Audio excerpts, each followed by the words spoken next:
ආයිබෝවන් සුබම සුබ දවසක් වෙන්න කියලා ප්‍රාර්ථනා කරනවා මගේ ආදරණීය යාළුවෝ හැමෝටම. ඉතින් අදත් අරගෙන ආවේ අසසුම පිළිබඳව නිරන්තරයෙන් උනන්දුවෙන් විමසිල්ලෙන් ඉන්න ඔයාලා වෙනුවෙන් තමයි මේ වීඩියෝ එක. ඉතින් වීඩියෝ එකට යන්න කලින් ඔයාලගෙන් පුංචි ඉල්ලීමක් කරනවා. ඔයාලා තාමත් අපේ YouTube channel එකත් එක්ක එකතු වෙලා නැත්නම් මෙන්න මේ විදියට ගිහිල්ලා channel එක subscribe කරලා ඊට එහා පැත්තෙන් තියෙන notification bell එකත් all දාලා තියාගන්න මේ වගේ අසසුම පිළිබඳව වැදගත් වෙන වීඩියෝ දාපු සෙනින් නැරඹීමේ පහසුව සඳහා. ඉතින් යාළුවනේ මම මේක අරගෙන එන්නේ අසසුම තියන අයට සහ අලුතෙන් අසසුම බලාපොරොත්තුවෙන් ඉන්න අයට. ඉතින් ජූලි මාසේ වෙනකොට අලුතෙන් ලක්ෂ 4කට නැවත අසසුම ලබා දෙන්න කටයුතු කරනවා. ඉතින් අටුව කඩලා පුටුව හදනවා වගේ වැඩ තමයි සෑම රජයක්ම වගේ කරන්නේ. තමන්ගේ පැත්තට මිනිස්සුන්ව හරවලා ඇදලා බැඳලා තියාගන්න තමයි මේ වගේ ගුණ්ඩු අරගෙන ඇවිල්ලා මිනිස්සුන්ට මෙහෙම මොනවා හරි සහනයක් ලබා දෙන්නේ. ඉතින් ඒ සහන ලබා දෙන්නේ මිනිස්සුන්ගෙම අල පරිප්පු හාල් මැස්සෝ මේ වගේ දේවල් වලට බදු අය කරලා තමයි ඔයාලට මේවා සහන විදිහට ලබා දෙන්නේ. ඉතින් සෑම රජයක්ම වගේ මේ වගේ දේවල් කරනවා තමන්ට මිනිස්සුන්ව තමන්ගේ පැත්තට නම්මලා තියාගන්න.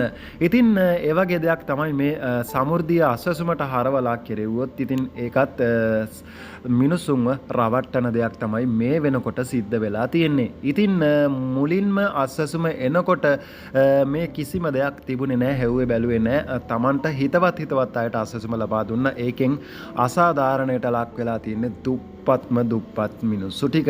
ඉතින් තියෙන ඇති ඇකි 6 මේ වෙනකොට අසසුම 15000 17500 8000 වගේ මුදල් ප්‍රමාණයන් වලින් තවමත් ඒගොල්ලොන්ගේ ගිණුම් වලට අරගමින් තියෙනවා. ඉතින් ඒවා ඉදිරියේදී නැති කරන්න ඇයි මේ රජයන් වලට සහ මේ සුබසාධක ප්‍රතිලාභ මණ්ඩලයට බැරි කියන චෝදනාව තමයි අපි එල්ල කරන්නේ. මොකද ඒ අයට පුළුවන් මේ දේවල් නැවත සමීක්ෂණය කරන්න.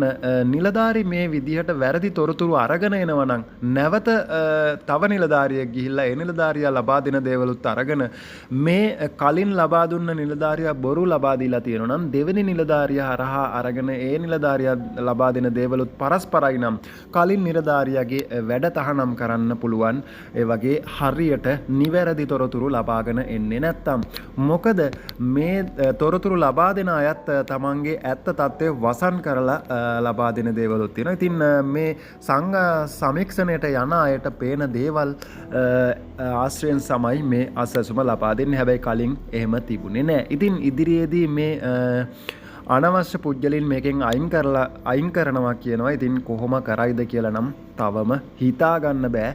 මේ සිස්ටම් මේ අලුත් තාක්ෂණය තියෙද්දි ඇයි මේ විදිහට කල් මරන්නේ කියලා.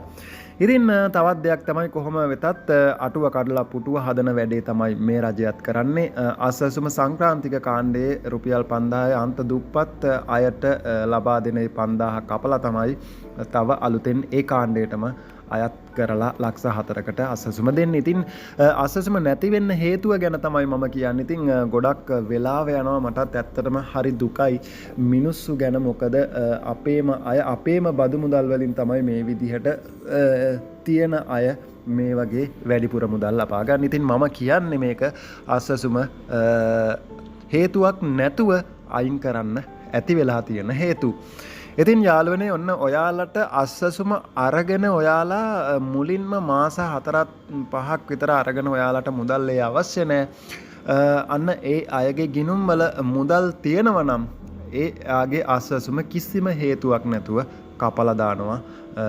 එයාට අසසුම ලබා දෙන්නේ නැහැ. ඒ වගේම තමයි ඔයාලා රුපියල් 15000ත් 20000ත් අතර සහ ඊට එහා මුදලක වැටුපක් ගන්න කොහේ හෝ කුමන හෝ රැකියාවක් කරනවා නම් අනේ අය අසසුමට ඉල්ලුම් කරලා තියෙනවා නම් මේ වෙනකොට අසසුම ලබා ගන්නවා නම් ඒ අයගෙත් අසසුම කපන්න තීරණය කරලා තියෙනවා කියලා තමයි මේ වෙනකොට දැනගන්න ලැබෙන ආරංචි අනුව තියෙන්නේ.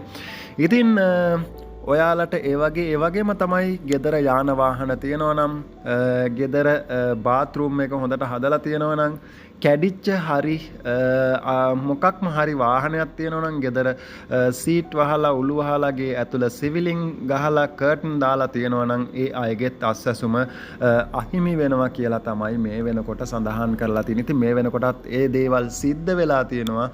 ඉතින් තමන්ගේ මුදල් වලින් තමන් ණයක් වෙලා මොකක් හරි දෙයක් කරලා තමන්ගේ ගේ හදාගෙන තියෙනවා නම් එයාට අස්වැසුම දෙන්නේ නැහැ කියලා තමයි මේ වෙනකොට සඳහන් වෙන්නේ. ඉතින් ඒ දීලා තියෙන අයට ඉදිරියේදී ඒ අයගේ අස්වැසුම ඉවත් කරන්න කටයුතු කරනවා කියලා සඳහන් කරලා තියෙනවා. ඉතින් ඒක නම් ගොඩක්ම හොඳයි. හැබැයි කටුමැටි ගෙවල් වල ඉන්න අන්ත අසරණ දුගී දුප්පත් මිනිස්සුන්ට තමයි මේ අස්වැසුම ලබා දෙන්න ඕන කියන යෝජනාව මම කරනවා රජයට. ඇත්තටම මේ අස්වැසුම ලබා දෙන්න නුසුදුසු පුද්ගලයන් තමයි මේ වෙනකොට ඉහළ මුදල් තලවලට හිමිකම් කියලා තියෙන්නේ. ඒ අයගේ අස්වැසුම ඉක්මනින්ම කපයි කියලා කපන්න කියලා අපි රජයට යෝජනා කරනවා, බල කරනවා. ඉතින් මම හිතනවා ඔයාලට මේ වීඩියෝ එක වැදගත් වෙයි කියලා. ඔයාලත් පුළුවන් තරම් ෂෙයා කරන්න, රජයට බල කරන්න, ඔයාලත් උත්සාහ කරන්න. ඔයාලගේ ගමෙත් මේ වගේ දේවල් තියෙනවා නම් ඔයාලත් පෙස්සම් ගහන්න. උපරිම මේ ආයතන වලට විරුද්ධව හරි, මේ නිලධාරීන්ට විරුද්ධව හරි, මේ මිනිස්සුන්ට විරුද්ධව හරි පෙස්සම් ගහන්න. මෙන්න මේ විදිහට අස්වැසුම අරන් තියෙනවා. මේ ආපු නිලධාරීත් මේ වගේ වැරදි සිද්ධ කළා තියෙනවා කියලා. ඉතින් මොකද ඒ වගේ දේවල් කරොත් තමයි මේ දේවල් නිවැරදි කරගන්න පුළුවන් වෙන්නේ. ඉතින් මේ වීඩියෝ එක හොඳයි කියලා හිතනවා නම් ලයික් කරන්න, කමෙන්ට් කරන්න, ඔයාගේ යාළුවන් අතර ෂෙයා කරන්න අමතක කරන්න එපා. ඉතින් ඉදිරියේදී වැදගත් වෙන වීඩියෝ එකක් අරගෙන එන්නම් නැවතත්. හමු වෙමු. එතෙක් ඔයාලා හැමෝටම බුදු සරණයි.